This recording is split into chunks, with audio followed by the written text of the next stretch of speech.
session will help you prepare for your quiz next week. In this quiz, there's a part of organic chemistry that's going to be included, and the questions about knowing the functional group and the family name. So I'm gonna go through the various functional groups that you need to remember. Try to find a way that help you memorize these functional groups.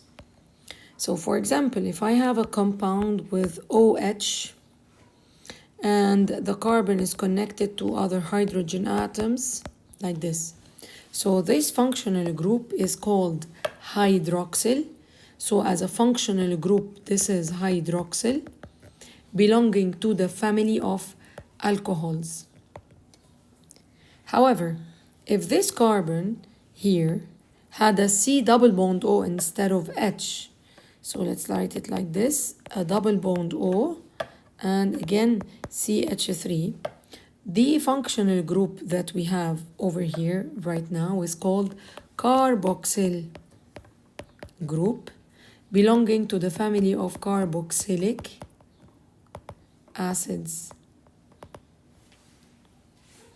Okay, now so I'm gonna erase this and write it on the side, and I'll move on to other functional groups.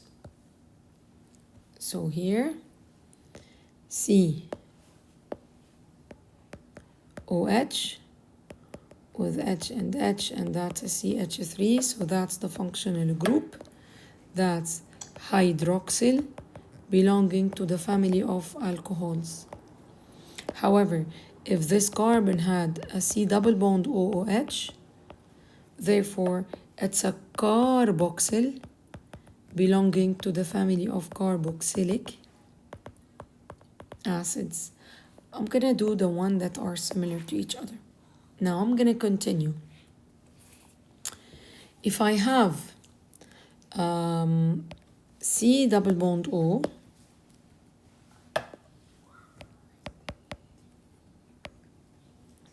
and C double bond O in the middle of a carbon chain,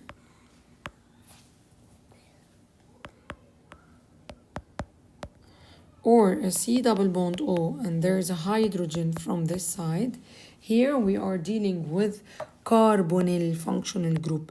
So C double bond O is a carbonyl functional group. However, if this carbon is situated between two carbons, then the family that this compound belongs to is a ketone, or if there's a hydrogen next to this C double bond O, it belongs to aldehydes. So again, I'm going to write it over here. It's a C double bond O. This C double bond O functional group is called carbonyl.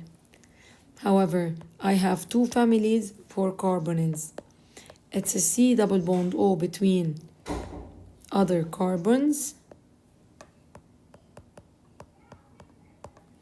or a C double bond O on the side.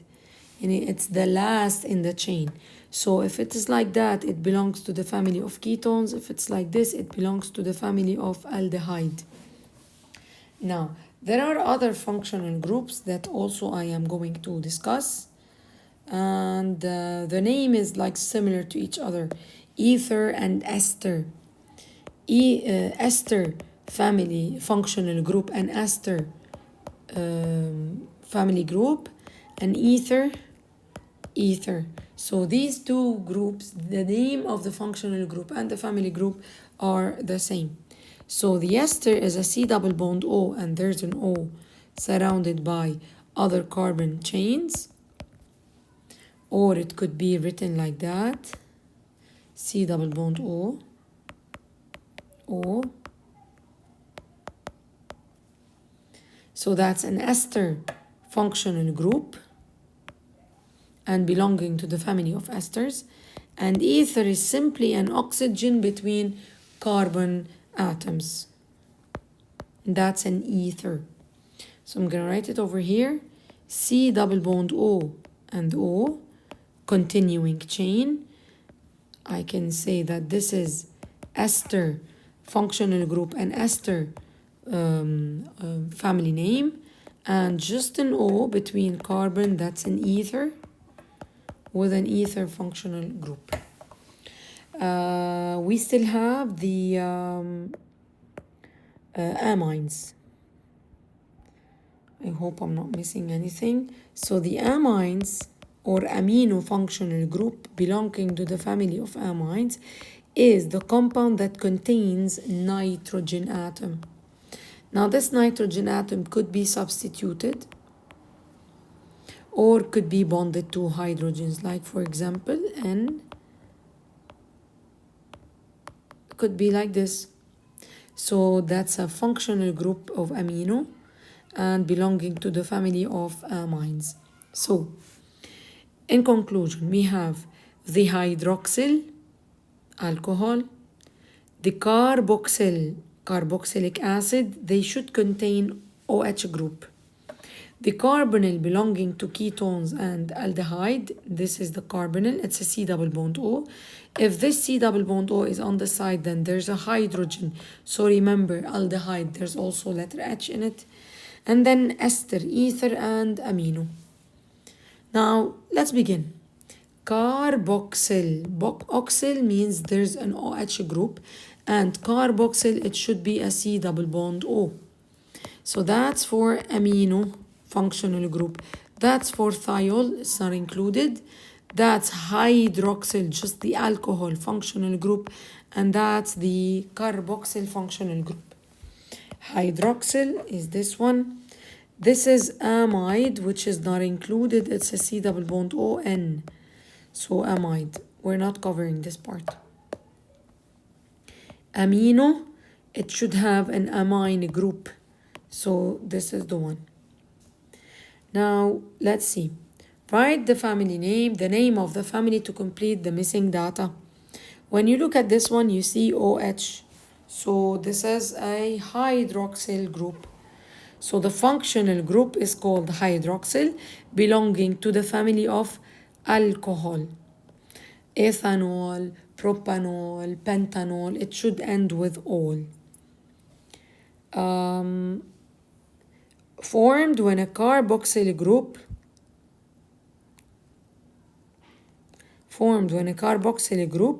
is substituted for one hydrogen atom attached to a carbon atom. So this one belongs to the carboxylic acids. Carboxylic acid. Now COOC, it continues. It's like that, COO, and it continues. So this one belongs to the family or group of esters, and amino functional group N, amino, amine. So the family name is amine. Let's try to guess these ones. They need to know the functional group and the family it belongs to. So I'm gonna write the family in blue and the functional group in red. So let's start first with the functional group. Here's the functional group, O in the middle. So that's an ether. Family name, also ether. Now, this is another functional group. This is an ester. It's a C double bond O and O. Whereas this one is a carbonyl. C double bond O is a carbonyl functional group. This is the same one, carbonyl.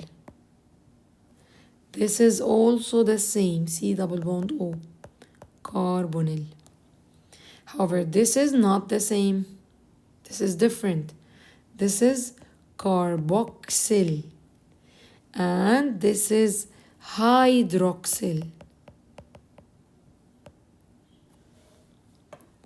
The one in here, amino functional group. Now let's name the family. It belongs to ether. Also the family name is ether. And ester, also the family name is an ester. Now carbonyl, remember in carbonyls we have ketones and we have aldehyde. So if it has hydrogen next to it, then this belongs to aldehyde. But if this C is surrounded by two more other C, this is a ketone. This is another ketone. See this carbon? There's a carbon here and here. This belongs to amine. Carboxyl belongs to carboxylic acids and alcohol.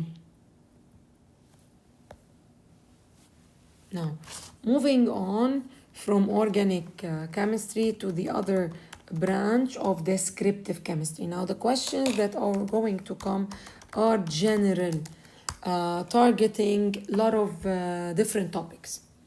So, which of the following best describes an absorption spectrum? You know, in the absorption spectrum, it's the light spectrum. There are many wavelengths, and for every wavelength there's a kind of light. Us, the human beings, we can only see the visible light.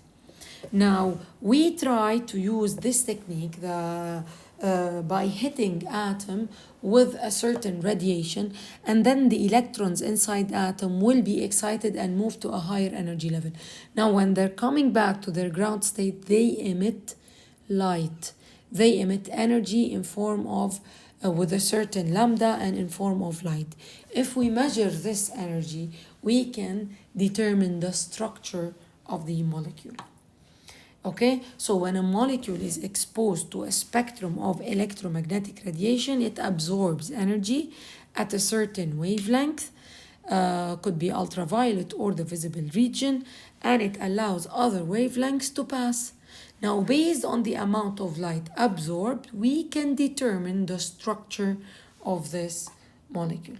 So, and we say that an absorption spectrum is generated when this molecule absorbs the electromagnetic radiation. And here, when we do the absorption and the Beer's law, based on the amount of light absorbed, we can determine the structure of the molecule. Okay, so which of the following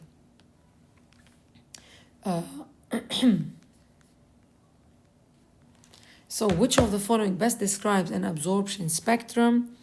It's a graph showing energy absorbed by molecules at certain wavelengths. Moving on with the questions, which molecular characteristic most influence absorption spectrum of electromagnetic radiation?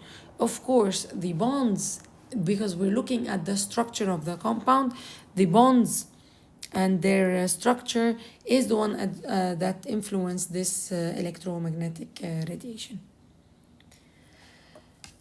Which of the following solutions cannot be used by a spectrophotometer, or what we also called colorimeter? Colorimeter, it is used for colored solution. We hit them with a light, we let a light pass through a colored solution, so the color of that solution will absorb a certain amount of this light based on and this amount of light absorbed is proportional to the concentration, so we can determine the concentration. So the colorimeter is a good technique used to measure the absorbance only of colored solution. Now, if we look at the given solutions over here, cobalt chloride, sodium chloride, potassium permanganate, and copper sulfate.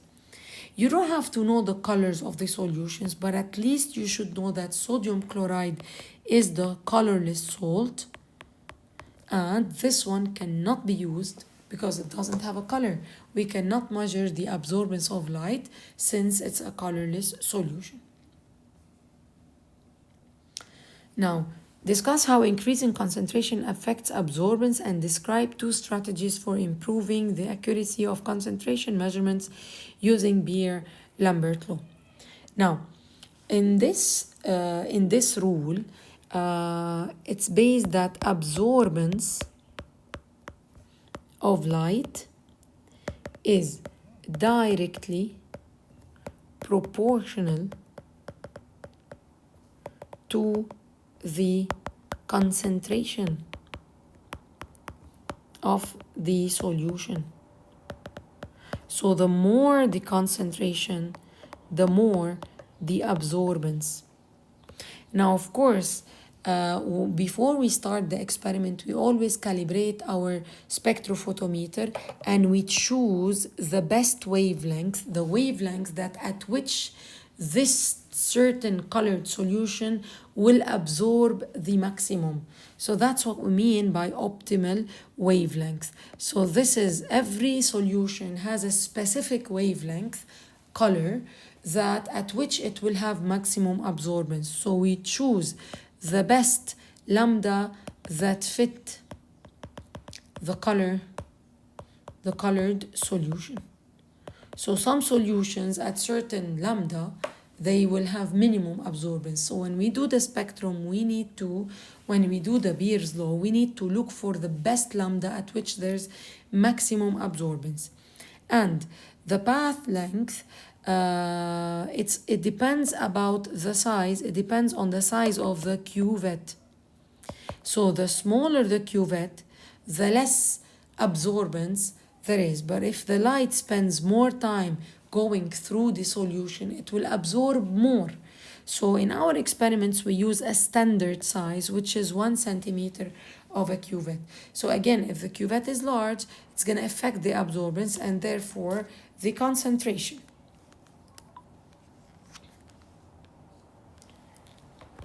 Now, what factors are included in the Beer's law expression on determining how much light passes through a liquid solution? So it's absorbance equal A. This is a constant, or in some versions you might find it written this symbol, B and C. Now C stands for the concentration of the solution. So the more absorbance, the more concentration. And B stands for the size of the cuvette. The path length, we can say. The size of the cuvette, or the light path length. And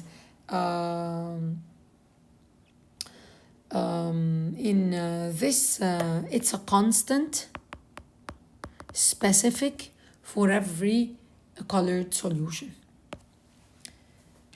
A student prepared 5 solutions, copper sulfate, if you want to know, it's a blue, using different concentrations, and then filled 5 cuvettes, each containing one of the solutions. The cuvettes were placed in a spectrophotometer. Of course, we set to the appropriate wavelength, having maximum absorbance, as I mentioned previously. The absorbance of each solution was measured and recorded. The student plotted absorbance. So when we plot absorbance versus concentration, it should be directly proportional. Okay, yes, here's the figure. Which of the following is most likely the explanation of the variance of the data point for the 0.6 molar copper sulfate? Or maybe there's a figure that I didn't add. I think this is the one that there's a point at 0.6 above the line. I'm going to explain both. Listen, if I have an absorbance and there's a point above the line, it means that there were fingerprints on the cuvette. The cuvette was not fully clean, so there were fingerprints in the pathway of the light, which caused more absorbance. And more absorbance means more concentration. So any dot plotted above the line of the curve, it means that we are getting error results and the concentration is more than it should be, a higher concentration. Now, however, if we obtained a dot below the line, it means that probably the cuvette was filled with some drops of water. So upon adding the solution to measure it in the cuvette, the solution was diluted, therefore less absorbance and less concentration. So these 2 points show error. So any dot below the line means less absorbance due to dilution that happened to the solution. Okay, so the cuvette into which the 0.6 molar solution was placed has some water droplets. This will cause the dot to be below the line. The cuvette into which the 0.6 molar was placed was filled slightly more. This will have no effect. I will never answer this question, this answer. The wavelength setting was accidentally moved away from that of maximum absorbance.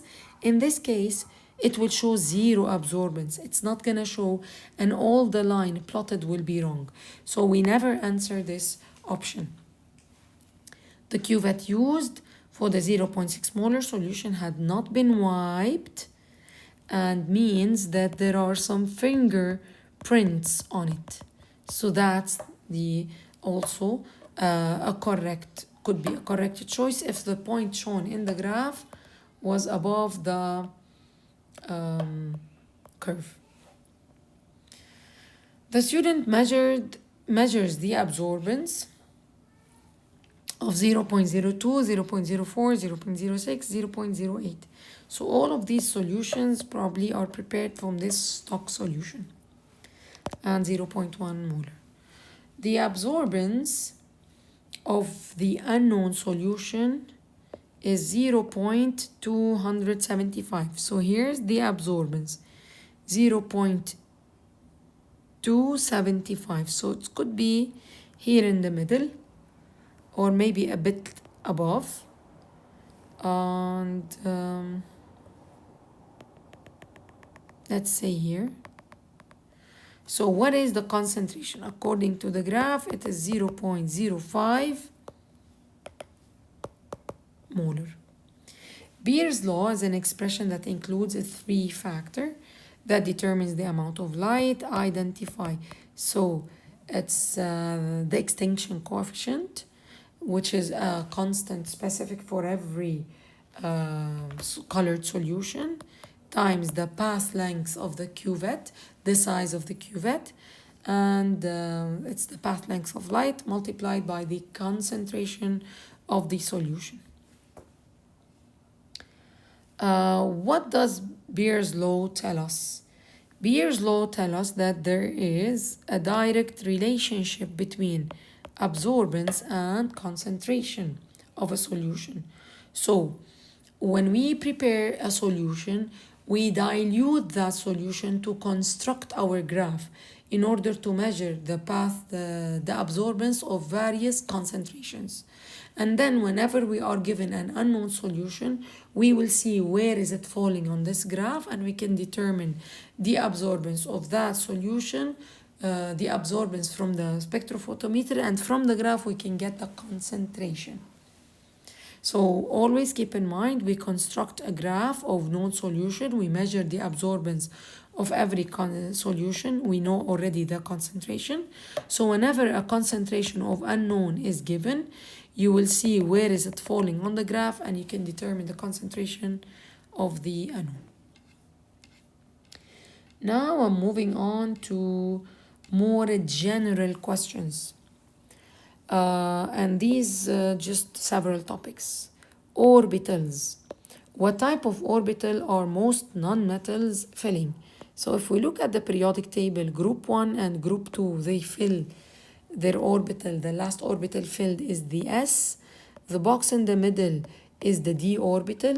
Then we have the nonmetals over here filling the P orbitals, and except for helium, it's a nonmetal, but it ends with S orbital. So hydrogen and helium, they are elements that fill the S orbital.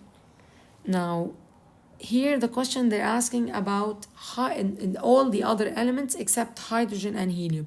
So the non-metals, they fall in this side of the periodic table, the p orbitals. Of course, there are the lanthanides and actinides. These are the Lf orbital elements. Now, the rest, this question, you need to read the lesson, and these are like general knowledge.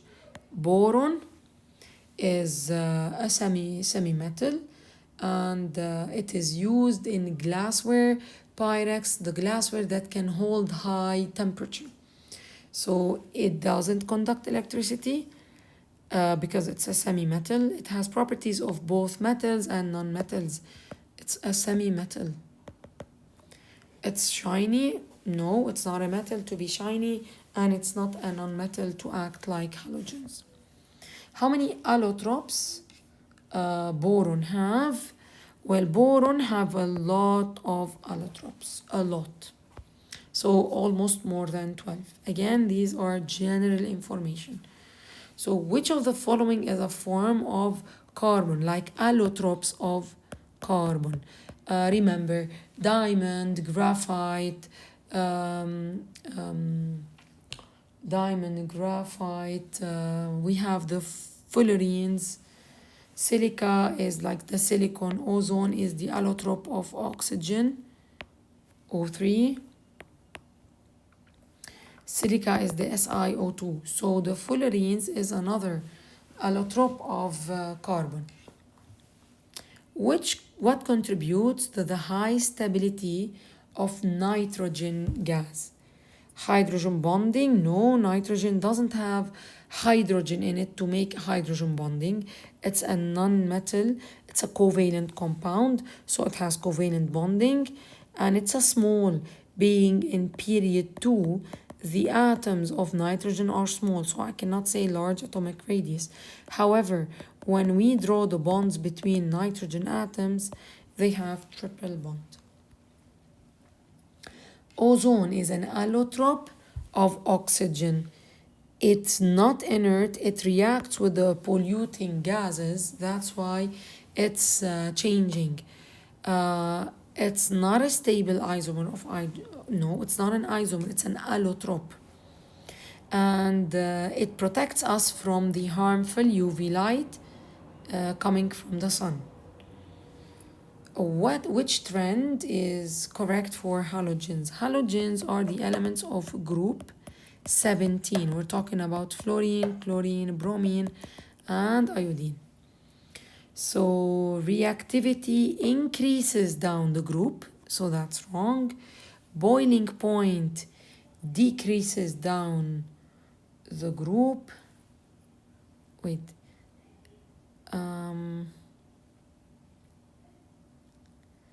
They lose electrons easily. No, they like to gain. They are more reactive. Boiling point decreases down the group. This has nothing to do. Electronegativity decreases down the group because the most electronegative is F, so it's wrong.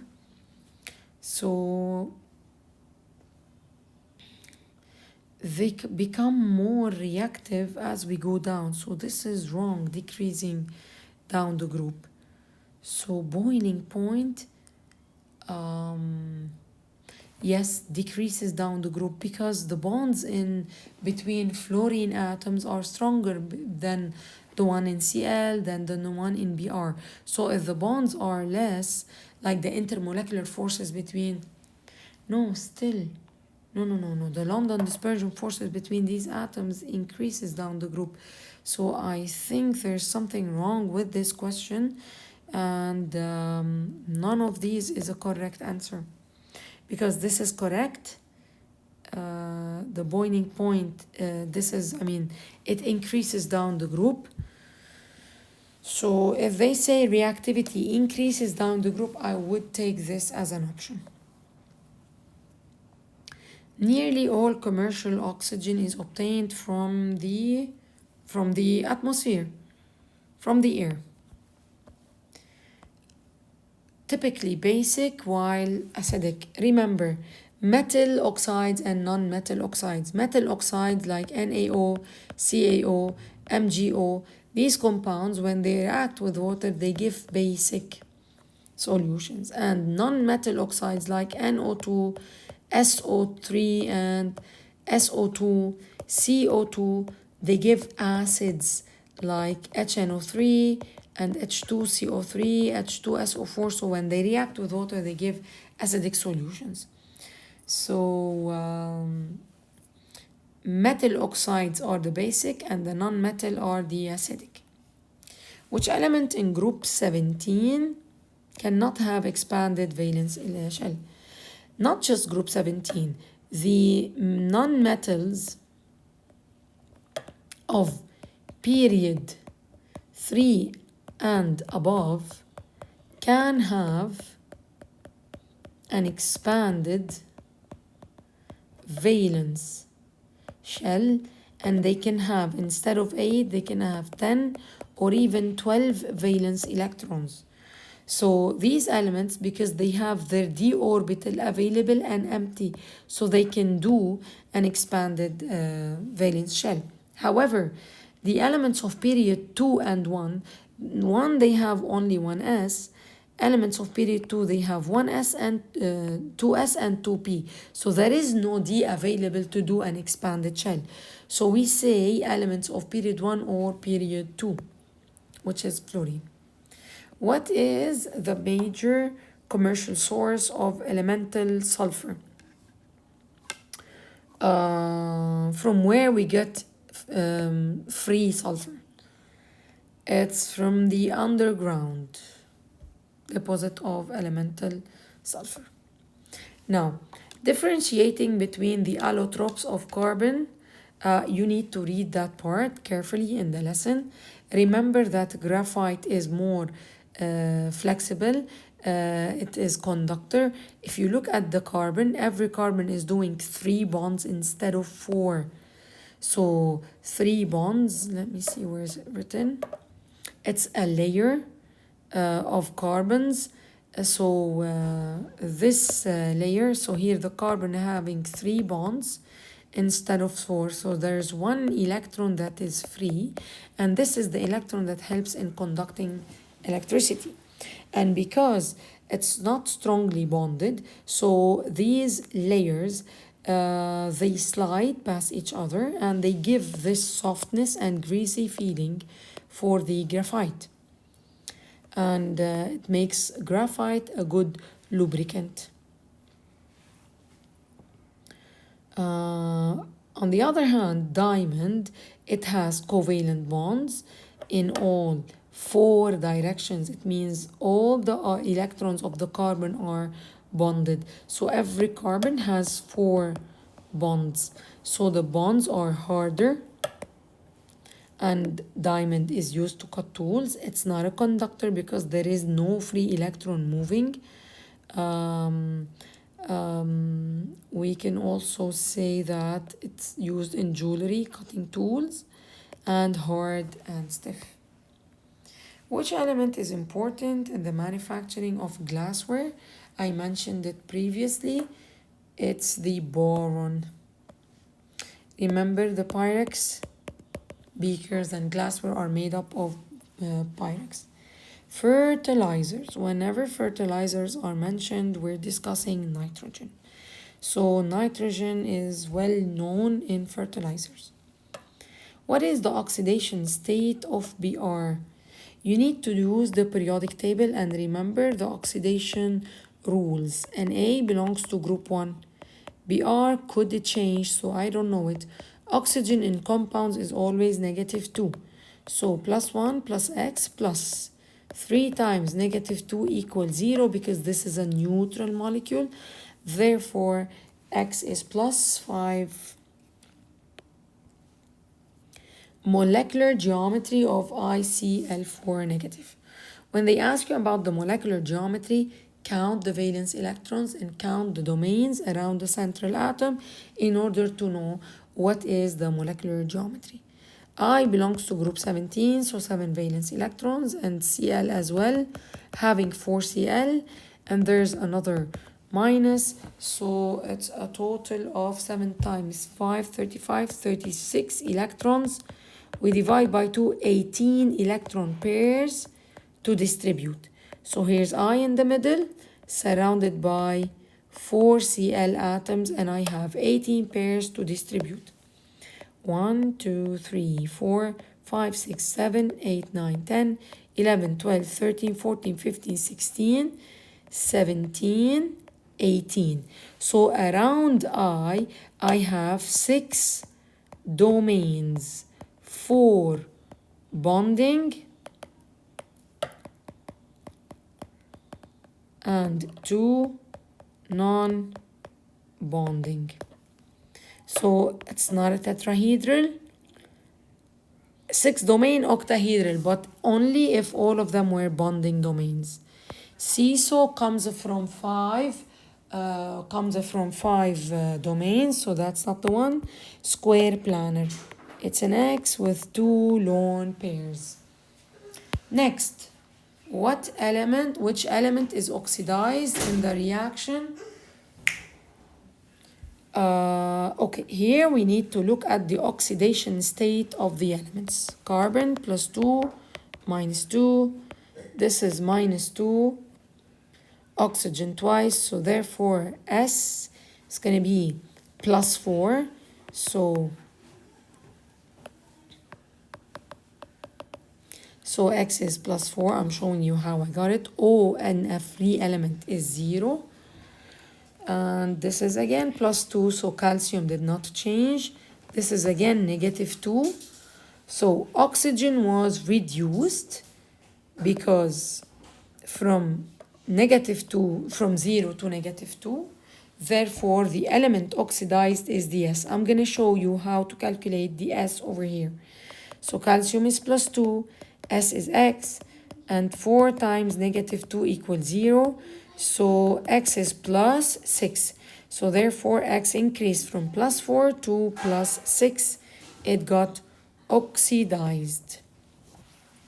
Which carbon oxide does not exist? This one. Which element is extracted from the ground in its primary elemental form? Again, it's sulfur. Which substance form carbon dioxide dissolves in water? Of course, it's the acidic carbonic acid. You know, when you have the soft drinks, and you can feel the gas coming out from it. So soft drinks, they contain carbonic acid, and that has carbon dioxide dissolved in it. So once it's liberated, this carbonic acid decomposes into water and carbon dioxide gas. This is the gas you hear when you open a soda can. Which of the following elements is a diatomic molecule? We have 7 diatomic molecules in the periodic table.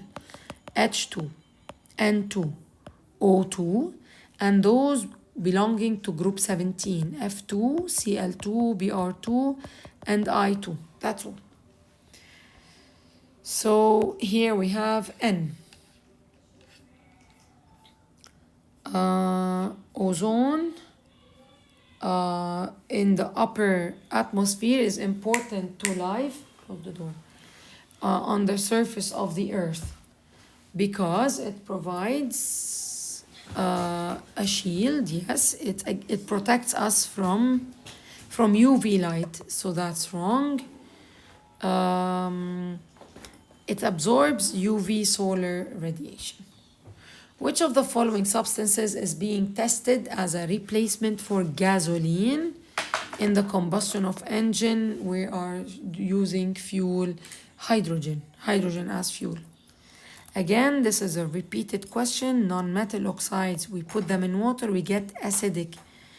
Metal oxides, we get basic. The major source of elemental sulfur from underground. Now, moving on, what is metallurgy? Metallurgy, it's a definition, it's the study of metals and their extractions from ores. Study of metals and their extractions, yes. Define and alloy and provide an example of each substituent and interstitial alloy. So, alloy is like a solution of a mixture of metals together. So these metals are melted, mixed together, and put all together. So it's a solution of solid solute and solvent together. Define, like give an example. So as a definition, I can simply say it's a mixture. It's a mixture of metals. Mixture of two or more metals, and it could be also sometimes it can have non-metals with it. Mixtures of metals and non-metals. So I'm going to write here and non-metals. So give an example. For example, steel made up of carbon and iron. Bronze is another example of alloy, copper and tin. Now, there are two types of alloys. There are two types of alloys, the substitutional and the interstitial alloy. Now, you need to know the differences between these two. So I'm going to give a figure for the substitutional. So all the metals mixed together, they're basically of similar size. So we substitute element, a metal with another one. So atoms of one metal are substituted by atoms of another metal.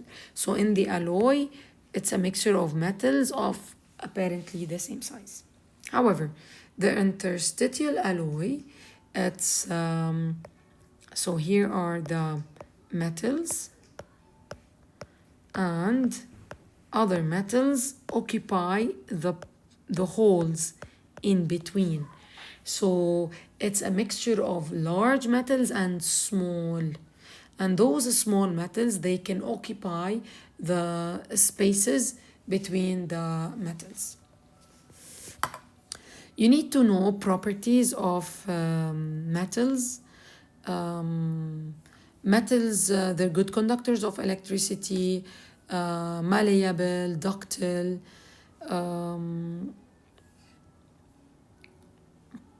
Metallic bond is made up of like sea of electrons.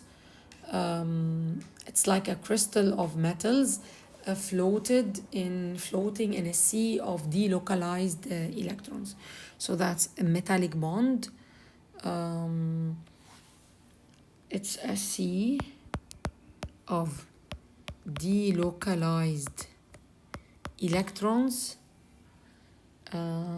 surrounding metals. So this is how a metallic bond is formed. Now, the properties of metals, please study that from the notes. They're good conductors, they're malleable, ductile, lustrous. Most of them, they have a gray silver color. So they're well known for their properties. Just think about any metal and list the properties of that metal. Which of the following metal is commonly found in its elemental form? Yeah, in the lesson, I'm also talking about noble metals. And noble metals are the elements that are not reactive. And when you find them in nature, you rarely find them combined. They're mostly found uncombined. And these metals are gold, silver, copper, platinum, and palladium. So copper. Which of the following is a substitutional alloy? So a substitutional alloy is the brass. Wait, steel, wait 1 second. Steel is made up of iron and carbon. Okay, so iron and carbon. Well, no, that's not substitutional because carbon is relatively small compared to iron, whereas brass is composed of copper and tin. So basically these are two transition metals and they have almost the same size. Moving on, define metallurgy. I just mentioned it again. Differentiate between these three examples. Okay, that's just a normal pure metal. That's an interstitial alloy. Interstitial alloy. Let me just try to write it. So here, interstitial alloy and substitutional alloy. Now, properties of transition metals. Again, I mentioned those properties like good conductor of electricity and heat, malleable, lustrous, solid at room temperature,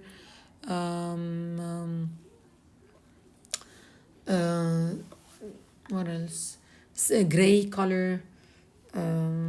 Yeah, I think these are the general properties of metals.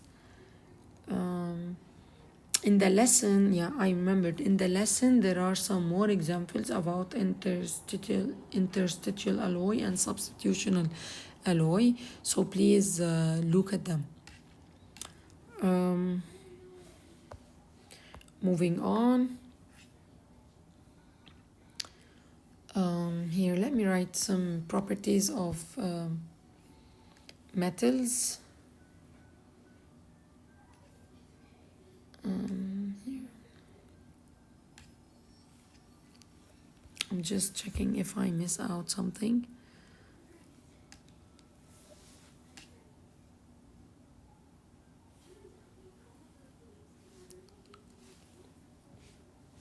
Okay, transition metals.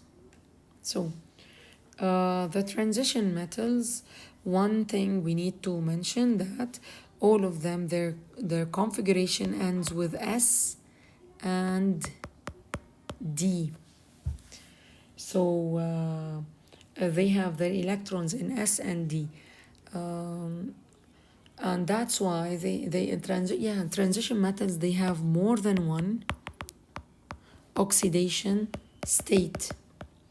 So for example, you have copper, 2 oxidation states. They are colored metals, of course, due to their various oxidation state. And they are very similar to each other. Of course, like any metal, they are solid. They have high melting point and boiling points, and they are good conductors of electricity. Describe the periodic trends among the transition metals. So as we move on in the group of transition metals, their size is basically almost the same because the electrons, they fill up the d orbital. So the size, we're filling inner electrons, so the size basically does not change a lot. So the atomic radii is pretty the same, almost similar. Ionization energy, of course, these are metals. They like to lose electrons, so they have less ionization energy than other non-metals. And of course, every time they lose more electrons, the ionization energy increases. And they have low electronegativity, But as we move across the periodic table, this electronegativity increases. They become close to being nonmetals. The oxidation states, they have more than one oxidation state. For example, lead. Some elements like chromium, it has a lot. Cr3 plus, 5 plus, 7 plus. So more than one oxidation number. A complex ion. What is a complex ion? I'm gonna give you an example of a complex ion and explain what is a complex ion. A complex ion, it's a complicated ion. Now it's a metal having ligands. I'll explain. And definitely there's a charge to be an ion. So look at this one. It's an ion and it's a complicated one. Now the definition of a complex ion. It's formed when a metal ion combine with ligand. A ligand, it's a molecule. It could be neutral or it could be charged. Okay, and this ion, this metallic ion, will combine to more than one. Look here, this cobalt is combined to 6 molecules of ammonia. Okay, now the overall charge is the total charge of the ion and the molecule if the molecule is charged. Let me just clarify it. NH3 is a neutral molecule, we know that. Therefore, this 3 plus that you see over here is the charge of the cobalt in this complex ion. Okay? However, if instead of NH3 we have another ligand that is charged, we total up the charges to put the final charge outside. Now, let me just explain what is a ligand. A ligand, as I mentioned, is a neutral molecule, could be a neutral molecule like H2O, NH3, and usually it has free electrons. That's why they get attached to the metal. Carbon monoxide is a ligand. These are neutral ones. Now, another ligand that are charged, we have the Cl minus, cyanide, so Cl minus chloride ion, cyanide ion, thiosulfur cyanide, the thiocyanate ion, and the oxalate ion. So these are charged. Just remember a few of them. Make sure you know the neutral one and remember basically these that they are negative. Now, a coordinate compound.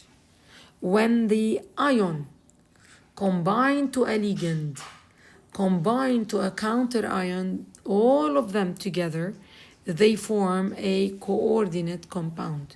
So an example, a coordinate compound. Let me just give you, I'll take it from here. I'll explain it here on the table. Look at this compound.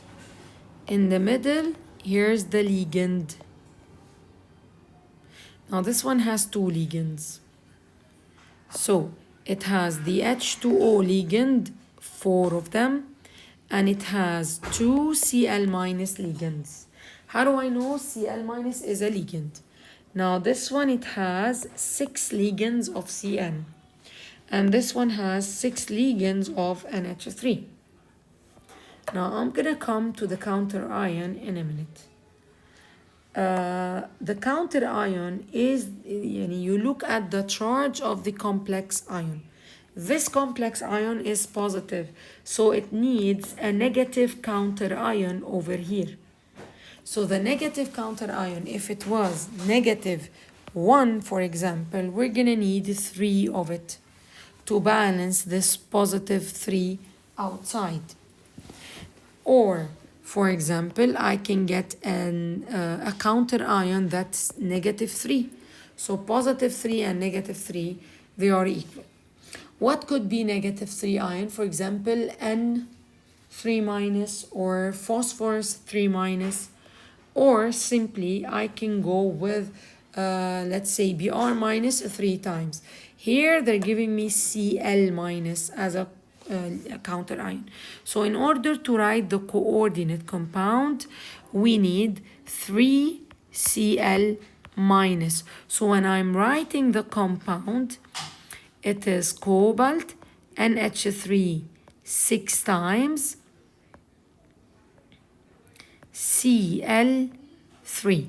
Here you write the subscript of the counter ion. And sometimes the counter ion, I write it to the right or I write it to the left. If the counter ion is negative, it should be written after following the positive charge of the complex ion. If the counter ion is positive, then it should be written at the beginning. Yani the complex ion is negative. Look at this one. Here's another complex ion.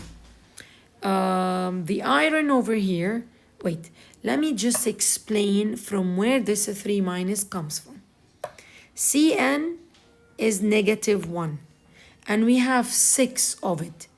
So 6 times negative 1. Now iron is X. I don't know it yet. The overall charge is written for me negative 3. So the X here is positive 3.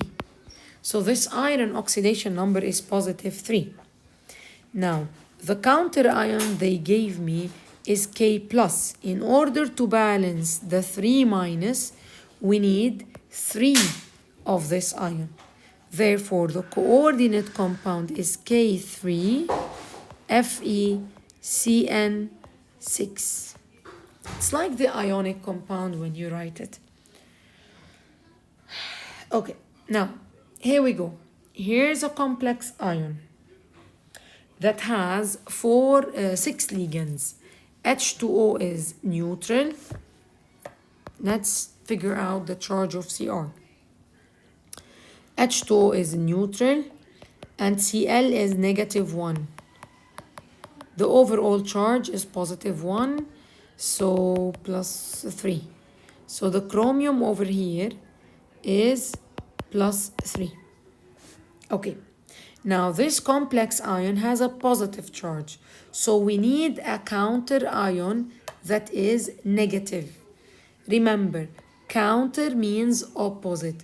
So the counter ion should have an opposite charge to the complex ion. So if your complex ion is positive, the counter ion should be negative. If your complex ion is negative, the counter ion should be positive. Now my complex ion is positive, so I need a counter ion that is negative. Br minus, Cl minus, F minus, any charge ion of negative 1. Now since the complex ion has plus 1, so I only need 1 counter ion. Now when I write the coordinate compound, it means the complex ion with the counter ion, it always starts with the positive ion followed by the negative. So it's Cr, H2O4, Cl2, Br. That's it. No. And that's it. I'll be explaining this more in class. Thank you for listening.